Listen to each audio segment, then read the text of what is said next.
Visually, we see 3 meters.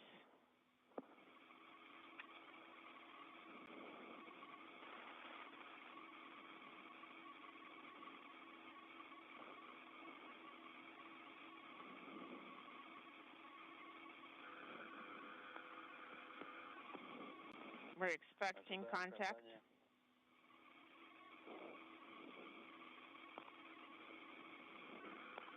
We confirm contact.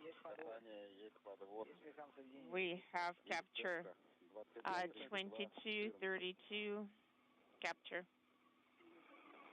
And we have confirmation of contact and capture of the Soyuz MS-26 spacecraft to the International Space Station at 2:32 p.m. Central, 3:32 p.m. Eastern, as the space station and Soyuz were flying 260 statute miles over central Ukraine. And give us the spherical tank readings and the propellant.